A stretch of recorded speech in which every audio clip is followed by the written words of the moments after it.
하나님께서 성도 여러분들을 사랑하십니다. 오늘 또 성령으로 충만하시기를 기원합니다. 이사야 57장은 하나님께서 저 남유다 백성들에게 우상 숭배를 경고하고 회개하면 하나님께서 회복을 약속해 주시는 그런 내용입니다. 본문 앞의 내용을 좀 이해할 필요가 있습니다. 1절을 보면 의인이 죽어도 마음에 드는 자가 없다 했고, 진실한 이들이 거두감을 당해도 깨닫는 자가 없고, 의인들은 악한 자들 앞에서 불리어가도다, 그렇게 기록된 내용입니다. 무슨 말인가? 2절에 있는 내용이 해설이 되겠습니다. 2절에 보면 그는 평안에 들어갔나니 무릇 정도로 행하는 자는 자기들의 침상에서 편히 쉬느니라. 1절에 대한 말씀의 해석이 2절입니다. 그러니까 당시 남유다 백성들의 영적인 상태를 말합니다. 타락이 극에 달한 상황입니다. 백성들이 의인에 대해서 관심이 없습니다.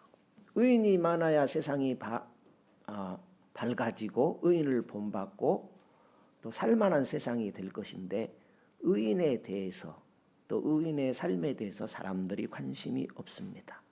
영적 무감각한 시대입니다.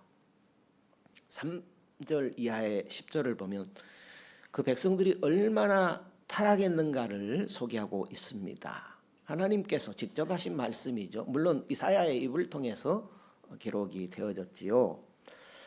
하나님께서 자녀들의 타락을 먼저 지적하고 있죠.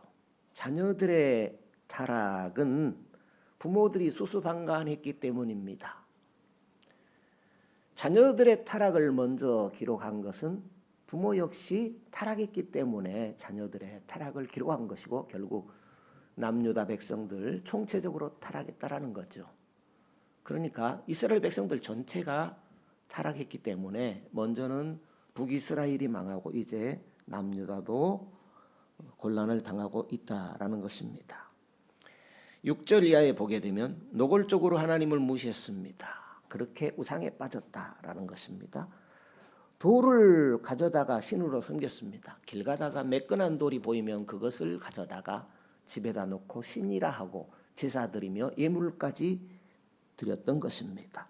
높은 산 위에 산당을 지었습니다. 희생 제물을 드렸습니다.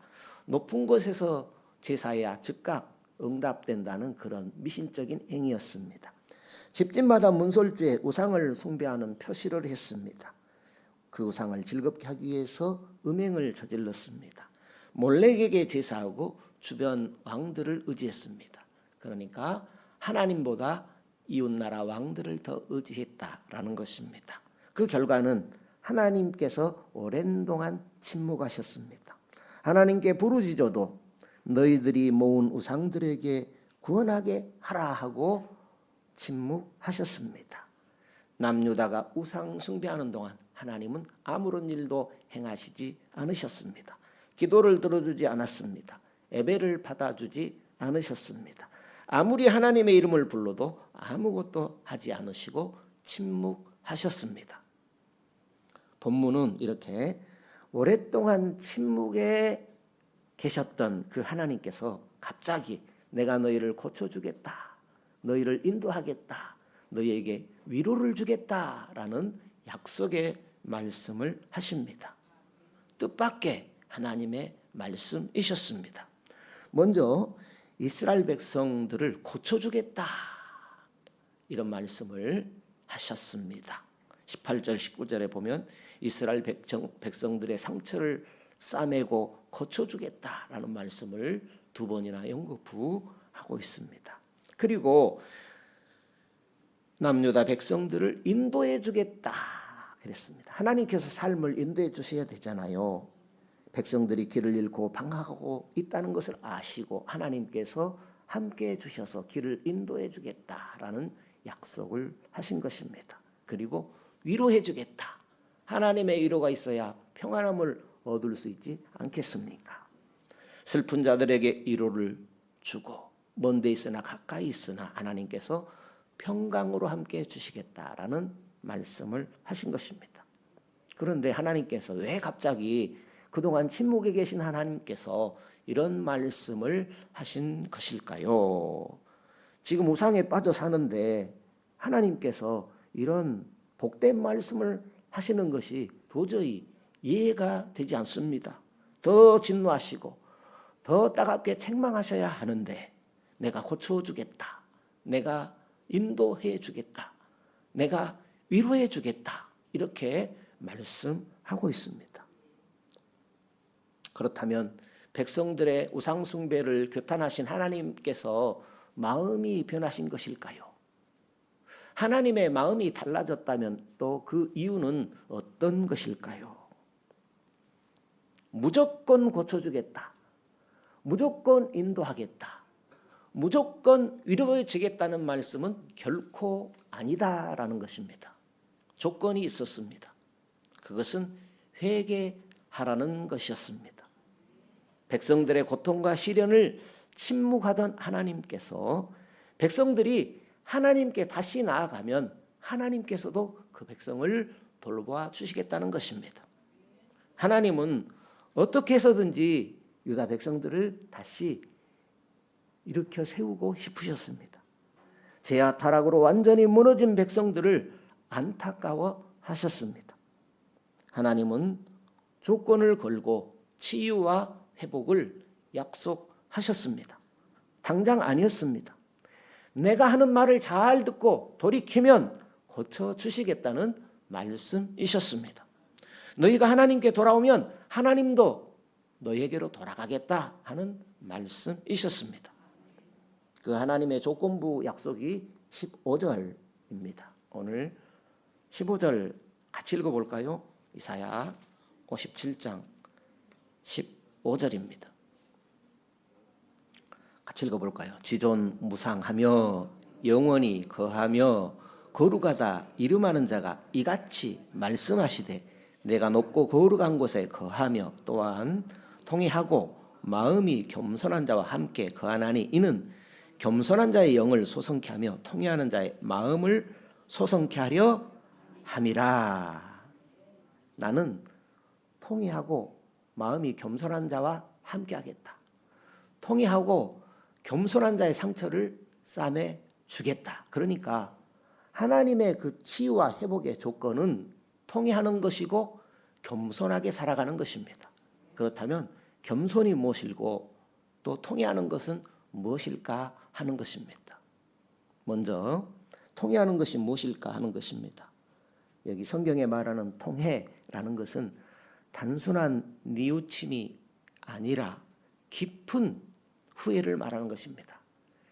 깊은 회개, 깊은 회개를 하나님 앞에 통회한다 이렇게 말하는 것입니다. 그러니까 모든 원인이 내 자신에게 있음을 인정하고 모든 책임을 내가 지겠다는 심정으로 회개하면 하나님께서 그 영을 소생시켜 주시겠다는 것입니다.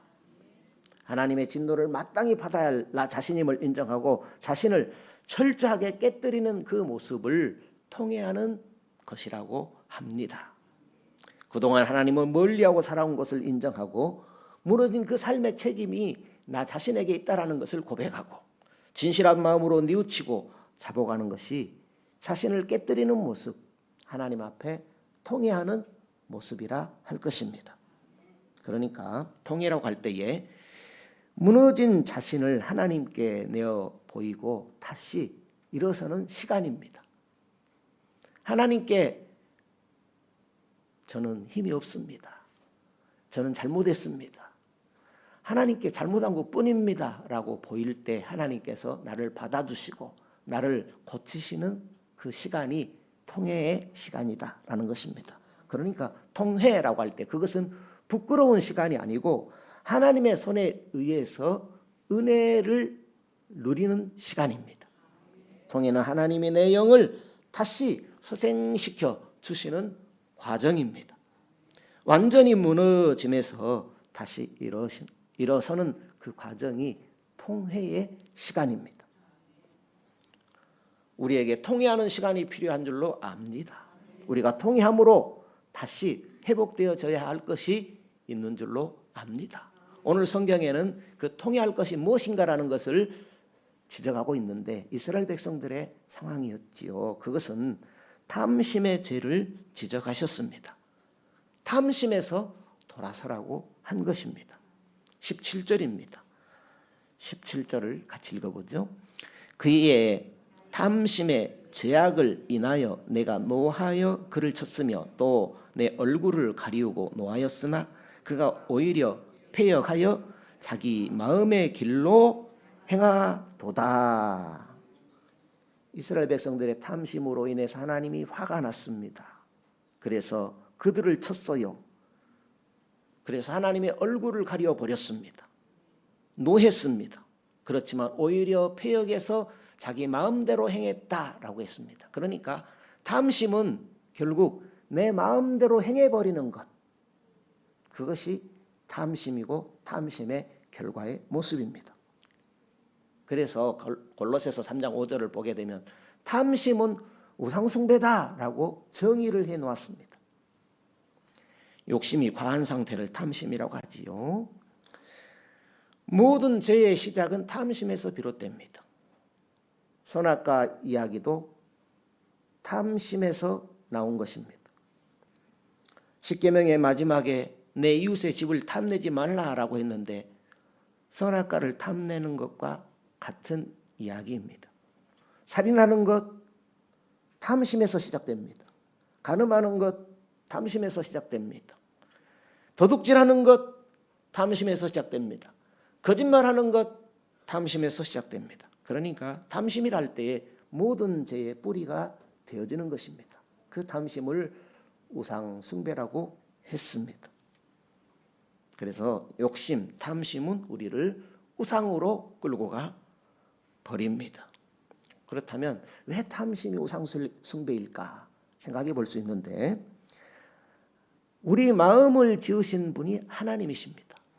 하나님께서 우리 마음을 지으셨기 때문에 우리는 양심의 가책을 느낍니다. 우리 마음이 하나님으로 채워져야 됩니다. 우리가 하나님의 생각으로 가득해야 합니다. 그런데 탐심으로 채울 수가 있죠. 탐심으로 채우면 우상의 생각을 채우게 되는 것입니다. 그러면 우상의 생각이 나를 지배하게 되지요. 예수님께서는 두 주인 이야기로 탐심을 이해하도록 해주셨습니다. 마태복음 6장에 보게 되면 아주 길게 예수님께서 말씀을 하셨는데 앞의 내용은 생략하고 나중에 부분을 보게 되면 이렇게 기록이 되어져 있습니다.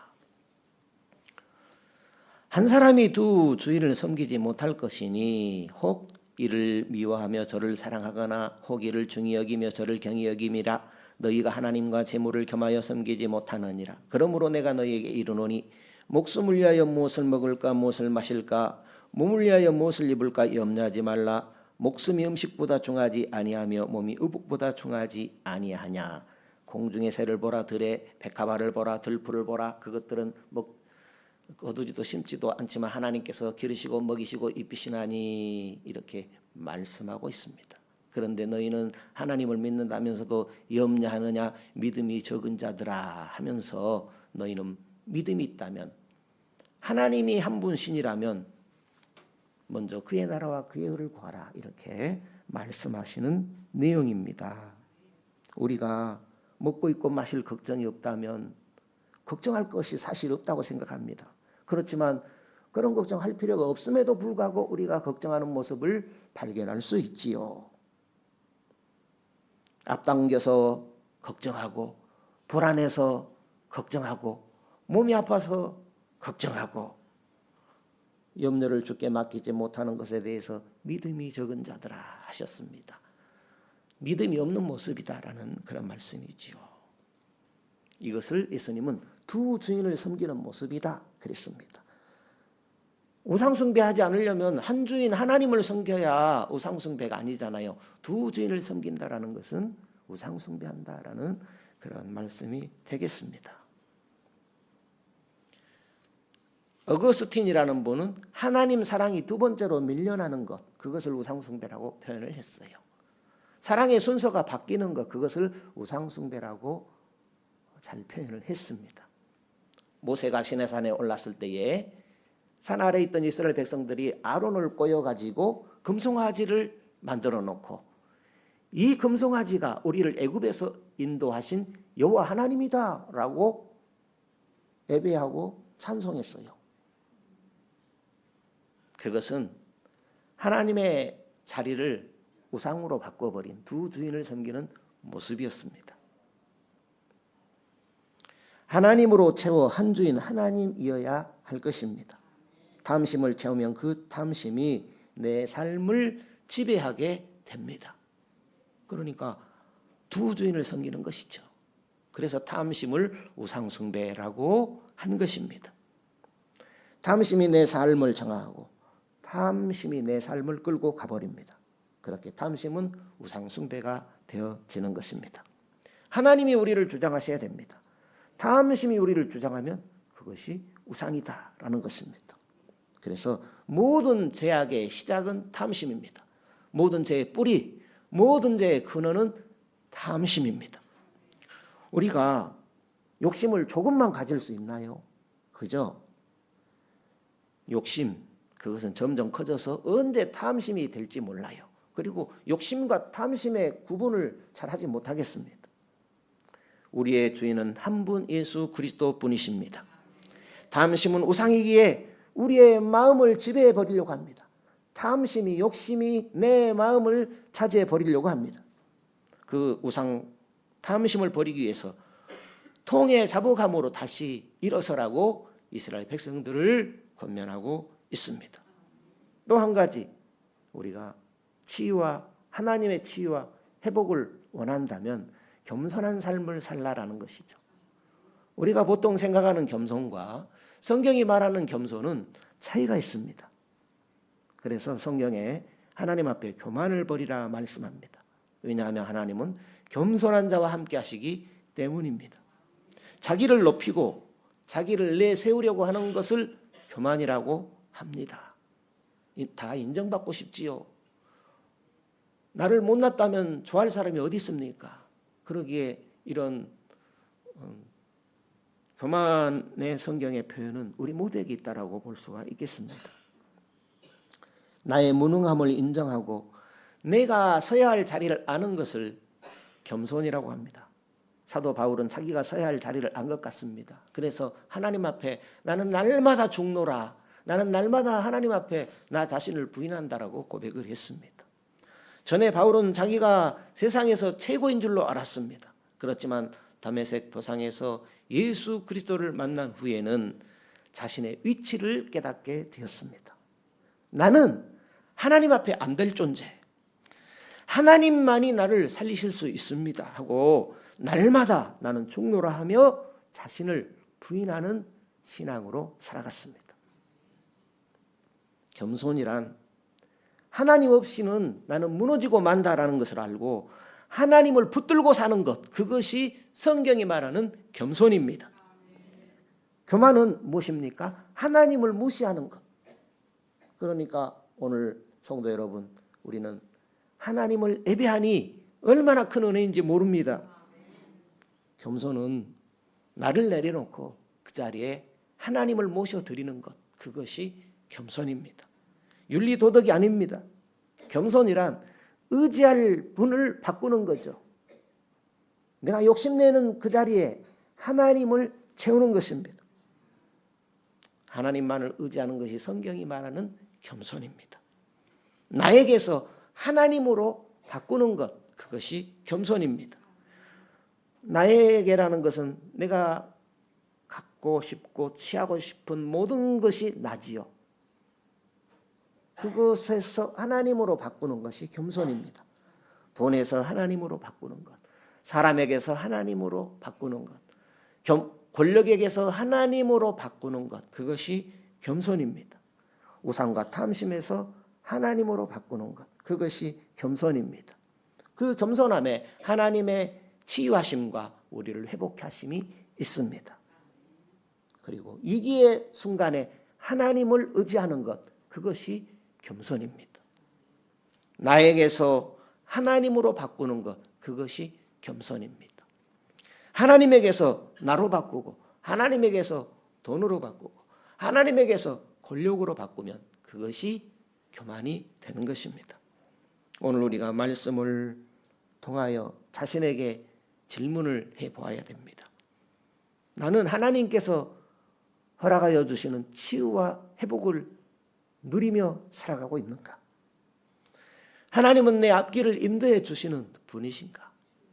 나는 하나님의 위로하심으로 인하여 평강의 삶을 살고 있는가? 우리는 질문해 보아야 할 것입니다. 만약에 한 가지라도 하나님의 이런 은혜 가운데 불편한 것이 있다면 하나님과의 관계를 되돌아보아야 할 것입니다. 하나님은 우리에게 만 가지 은혜를 베풀어 주시기를 원하십니다. 오늘 21절 보실까요? 이사야 57장 21절입니다. 네, 하나님의 말씀에 악인에게는 평강이 없다 하셨느니라. 악인이란 하나님을 떠난 자를 말합니다. 하나님을 멀리하면 우리는 악인의 모습이 나타날 수밖에 없는 그런 연약한 사람들입니다.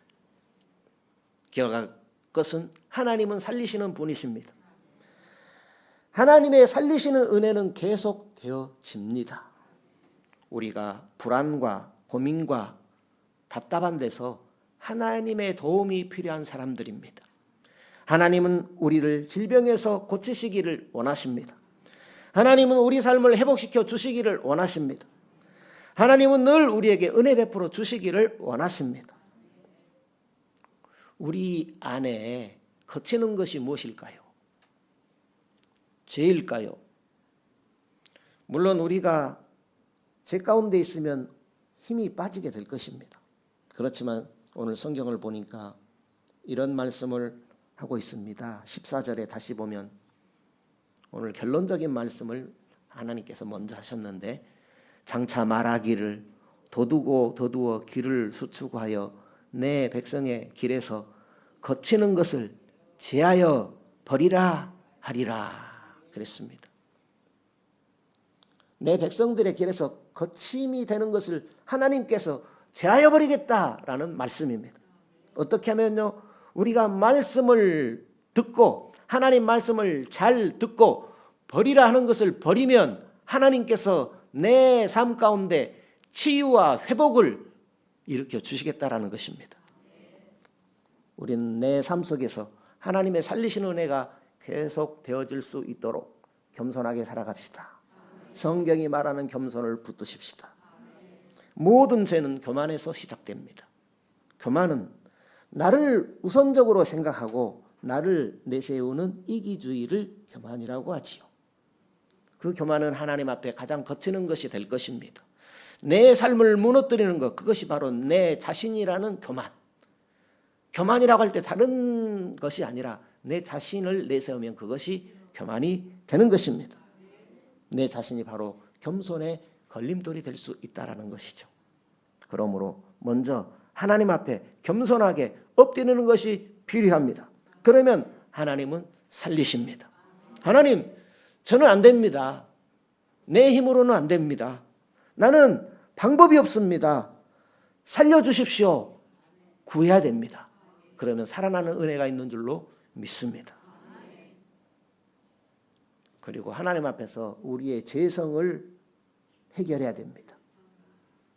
죄성은 왜냐하면 날 자꾸 무너뜨리는 존재가 죄성입니다. 이스라엘 백성들의 그 죄성을 오늘 성경에 기록했는데 그것은 탐심이라는 문제였습니다. 우리와 비슷한 문제 아니겠습니까? 탐심이 저 이스라엘 백성들에게만 있는 문제는 아닐 것입니다.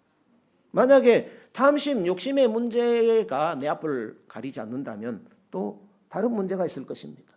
습관적인 죄성이 내 삶의 방해거리가 될 수 있지요. 습관적인 죄는 습관적으로 회개할 때 해결되는 줄로 믿습니다. 하나님은 회개하는 자에게 침묵하지 않으십니다. 우리가 회개하고 돌이킬 때에 하나님의 치유와 회복을 경험하게 될 줄로 믿습니다. 우리의 치유와 회복은 계속되어져야 합니다. 하나님은 우리를 계속해서 주님의 은혜로 인도하시기를 원하십니다. 치유와 회복이 없으면 고인 물처럼 썩어버릴 수밖에 없는 것입니다. 우리는 하나님의 고치심을 기대하며 믿음으로 나가야 할 것입니다. 오늘 우리 모두는 하나님 앞에 예배드리러 왔습니다. 하나님은 우리 모두를 회복시키시고 고치시기를 원하십니다. 오늘 우리에게 치유와 회복이 필요한 것이 어디인 것 같습니까? 내 심령, 내 마음, 하나님의 치유가 필요한 것이 아닙니까? 하나님은 내 마음을 고치시고 내 심령을 치유해 주시기를 원하십니다. 한 주간도 우리는 성령의 인도하심을 받고 하나님의 백성으로서 승리의 삶을 살아가야 되지 않겠습니까? 주님이 도와주셔야 됩니다. 주님이 함께해 주시고 주님이 인도해 주시고 주님의 평강으로 지켜주셔야만 하는 것입니다. 주님 믿음으로 살게 하여 주옵소서. 승리하며 살아가게 주시옵소서. 오늘 묵상한 말씀 생각하며 하나님만 의지하게 하여 주옵소서. 탐심은 우상이니 물리치는 은혜를 허락하여 주시옵소서. 우리 한 1, 2분만 기도하십시다.